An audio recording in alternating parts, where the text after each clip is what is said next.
హైదరాబాదు నగరం చుట్టూతో ఉన్న ఈ లేక్ ప్రొటెక్షన్, ఈ చెరువుల యొక్క సంరక్షణ, ఈ చెరువులు మన జీవనాధారం, మన సంస్కృతి. హైదరాబాదు నగరంలో ప్రధానంగా 1908లో వచ్చిన వరదలు, ముఖ్యంగా 115 సంవత్సరాల క్రితం ఈ నగరం మీద వరదలు ఉప్పెనై కమ్మేసి వేలాది మంది ప్రాణాలను బలిగొన్నది. ఆనాటి పాలకుడు నిజాం సర్కార్ చెల్లించిపోయి వేలాది మంది ప్రాణాలు కోల్పోవడానికి కారణమైన ఈ వరదల్ని నియంత్రించాలి అని అంటే ఏమి చేయాలి అని ప్రపంచంలో ఉండే గొప్ప వ్యక్తులందరినీ సంప్రదించి మోక్షగుండం విశ్వేశ్వరయ్య గారిని, ప్రపంచానికి ఒక ఆర్కిటెక్ట్ అయిన మోక్షగుండం విశ్వేశ్వరయ్య గారిని నియమించడం జరిగింది. వారు పూర్తిగా ఈ ప్రాంతాన్ని, ఈ క్షేత్రాన్ని, ఈ భూమి యొక్క నైసర్గిక స్వరూపాన్ని అర్థం చేసుకొని వికారాబాద్ అడవుల నుంచి వచ్చే వరదలని నగరం మీద పోటెత్తకుండా ఉండడానికి ఉస్మాన్ సాగర్, హిమాయత్ సాగర్ని నిర్మించి ఫిరంగి కాలువ ద్వారా, మూసీ నదుల ద్వారా, ఈసా నదుల ద్వారా వచ్చే నీటిని నియంత్రించి ఆ నీళ్లను నగరానికి తాగునీటిగా మార్చి ఈ ప్రాంతంలో గొలుసుకట్టు చెరువులను నిర్మించి హైదరాబాదు హెరిటేజ్ సిటీనే కాదు, Hyderabad is a lake city అని చెప్పి నిజాం సర్కార్ 100 సంవత్సరాల ముందే ఒక అద్భుతమైన కట్టడాలను నిర్మించి మనకు అందించాడు. వారి వారసత్వంగా వచ్చిన ఈ కట్టడాలు మొన్న జరిగిన ఎండాకాలంలో తాగునీటి సమస్య వచ్చే కృష్ణా, గోదావరి ఎండిపోతే హైదరాబాదు నగరానికి దాహార్తి తీసింది గండిపేట, అంటే ఉస్మాన్ సాగర్, హిమాయత్ సాగర్ నుంచి ఈ నగరానికి తాగునీటిని వాడుకున్నామన్న సంగతి రాష్ట్ర ముఖ్యమంత్రి నేను చెప్పదలుచుకున్నా. ఈ ప్రజలకు, కోట్లాది మంది దాహార్తిని తీర్చే ఈ యొక్క చెరువులను శ్రీమంతులుగా, గొప్ప వ్యక్తులుగా ఉన్న వాళ్ళు వాటి పక్కనే ఫామ్ హౌజ్ల పేరు మీద నిర్మించుకొని వాళ్ళ డ్రైనేజ్ కాలువలు తీసుకెళ్ళి గండిపేటలో కలిపినారు. నేను ఇక్కడ వేదిక మీద ఉన్న పెద్దలతో పాటు ఇక్కడ వచ్చిన భక్తులను నేను ఒకటే మాట అడగదలుచుకున్నా. ఇవాళ వాళ్ళ విలాసవంతమైన జీవితం కోసం నిర్మించుకున్న ఫామ్ హౌజ్ల నుంచి వచ్చే డ్రైనేజ్ గండిపేటలో హిమాయత్ సాగర్ తాగునీటిలో కలిపితే ఆ నీళ్లు హైదరాబాదు నగరానికి తాగడానికి సరఫరా చేస్తుంటే వాళ్ళు నిర్మించిన అక్రమ నిర్మాణాలను వదిలేస్తే ఇక నేను ప్రజాప్రతినిధిగా విఫలమైనట్ట కాదా మీరు ఒక్కసారి ఆలోచన చేయండి. అందుకే ఒత్తిడి వచ్చినా, మిత్రులకు ఫామ్ హౌజులు ఉన్నా ఏవి వదలకుండా హైడ్రా అనే ఒక సంస్థను ఏర్పాటు చేసి తెలియకుంటేనే ప్రజాప్రతినిధులం కొన్ని మన దినచర్యల్లో భాగంగా కొన్ని తప్పిదాలు చేస్తుంటాం. తప్పులు తెలవకుంటేనే కొన్ని తప్పులు జరిగిపోతుంటాయి.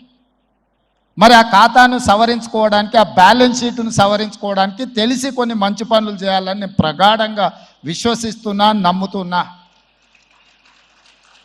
ఆ తెలిసి చెయ్యాలనుకుంటున్న మంచి పనులో భాగము ఈ చెరువులను చెరబట్టిన వాళ్ళ నుంచి విముక్తి కలిగించాలన్న ఏకైక లక్ష్యంతోనే ఈరోజు చెరువులను ఆక్రమించుకున్న వాళ్ళను ఎవరిని వదలకుండా ఉక్కు పాదంతో అణిచివేయాలన్న ఆలోచన, అందులో నిర్మాణాలను ఏ ఒత్తిడి వచ్చినా వెనక్కి తక్కకుండా తొలగించాలన్న ఆలోచనతోనే ఈరోజు ఈ చెరువులలో ఉన్న అక్రమ కట్టడాలను కూలగొడుతున్నాము.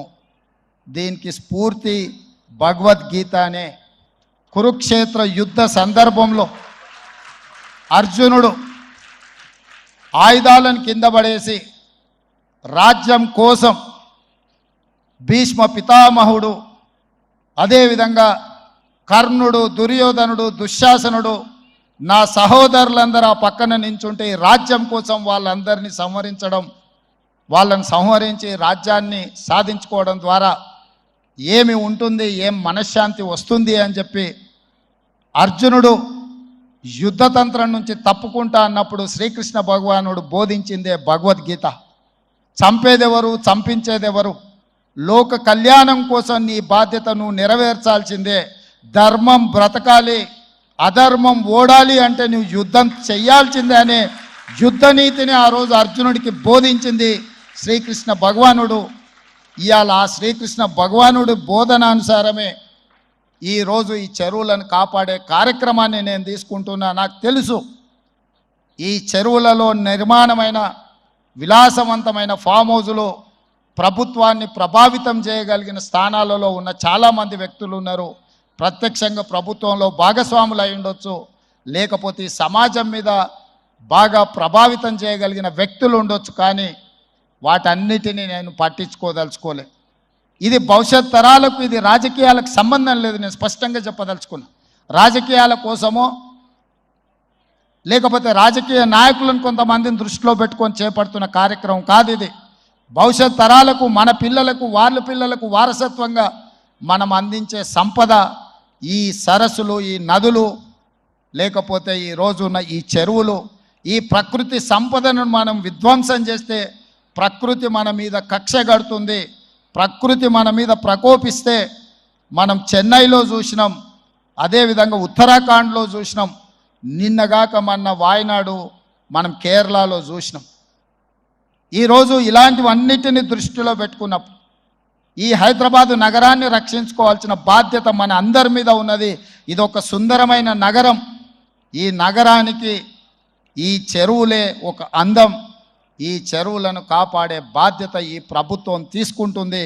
ఎవరు ఏమనుకున్నా, ఎవరు ఏ ఒత్తిడి తెచ్చినా వాటన్నిటిని పక్కన పెట్టి చెరువులను ఆక్రమించుకున్న వాళ్ళ భరతం పడుతుంది ఈ ప్రభుత్వం అని చెప్పి నేను ఈ సందర్భంగా తెలియదలుచుకున్నా. ఆనాడు కురుక్షేత్రంలో ధర్మం వైపు శ్రీకృష్ణుడు, అర్జునుడు నిలబడ్డందుకే ఈరోజు ఆ ధర్మం అనేది కాపాడింది. వాళ్ళు ధర్మాన్ని కాపాడితే ధర్మం మనల్ని కాపాడింది. ఈరోజు మనం చేస్తున్న పని కూడా అలాంటిదే. మీ అందరి సహకారం ఉండాలి. అదేవిధంగా నిర్వాహకులకు ఈరోజు విద్యకు సంబంధించి లక్షలాది మంది నిరుపేద విద్యార్థులు, ఎస్సీ, ఎస్టీ, బీసీ, మైనారిటీ, ఆర్థికంగా వెనుకబడిన వాళ్ళు ప్రభుత్వ పాఠశాలల్లో చదువుకుంటున్నారు. వాళ్ళకు సరైన భోజనం, పోషకాహారం మేము అందించే దాంట్లో కొంత అటు ఇటుగా ఉండడం వల్ల హరే కృష్ణ ఫౌండేషన్, అక్షయ పాత్ర ద్వారా వాళ్ళకు ఒక నాణ్యమైన భోజనాన్ని అందించడానికి అవసరమైన సహకారాన్ని ప్రభుత్వంతో కూడి ఒక కలిసి అక్షయ పాత్ర ద్వారా, ఈ హరే కృష్ణ పెద్దల ద్వారా ఈ రాష్ట్రంలో ఉండే లక్షలాది మంది విద్యార్థులకు ఒక మంచి పౌష్టికమైన భోజనాన్ని అందించాలన్న ఆలోచనతో వారి సహకారం అడిగినాం. విద్య, వైద్యము మా ప్రభుత్వం యొక్క ప్రాధాన్యత. ఇవాళ గ్రామీణ ప్రాంతాల నుంచి వైద్యం కోసం హైదరాబాదులో ఉస్మానియా, గాంధీ, నిజాం, అదేవిధంగా క్యాన్సర్ హాస్పిటల్స్కి సుదూర ప్రాంతాల నుంచి పేదవాళ్ళు వస్తున్నారు. ఆపత్తిలో వచ్చిన తర్వాత ఆకలి ఎలా తీరాలనో వాళ్ళకి తెలీదు. ప్రభుత్వం నిర్వహిస్తున్న కార్యక్రమాలు వాళ్ళకి చేరడానికి కొంత ఇబ్బందికరమైన పరిస్థితి ఉంది. అందుకే నిర్వాహకులకు మధు పండిత్ జీ గారిని I have requested to accept this Osmania, Gandhi, NIMS and cancer hospital, wherever the needy people are there. I need your support to serve their food. అక్కడ కావాల్సిన మౌలిక వసతులన్నీ ప్రభుత్వం ఏర్పాటు చేస్తుంది. వాటిని నిర్వహించడం, ఒక నాణ్యమైన భోజనాన్ని వాళ్ళకు అందించడానికి మీ వైపు సహకారం ఉండాలి. మీరు మేము కలిసి ఈ ప్రభుత్వాన్ని ముందుకు తీసుకెళ్తే నిజంగా ప్రజలకు అవసరాలను తీర్చే అవకాశం ఉంటుంది.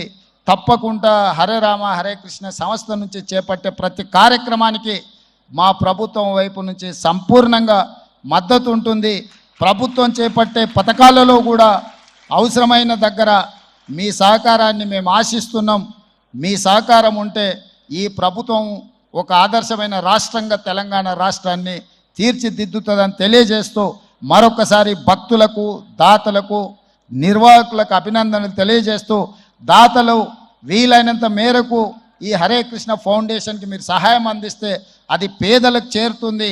పేదలకు మీరు అందించాలనుకున్న ఏ కార్యక్రమమైనా వీరి ద్వారా చేరుస్తే తప్పకుండా పేదలకు చేరుతుందని సంపూర్ణంగా నేను విశ్వసిస్తున్న ఈ కార్యక్రమాన్ని కొనసాగించాల్సిందిగా కోరుకుంటూ మీ అందరి దగ్గర సెలవు తీసుకుంటున్న మిత్రులారా ధన్యవాదాలు.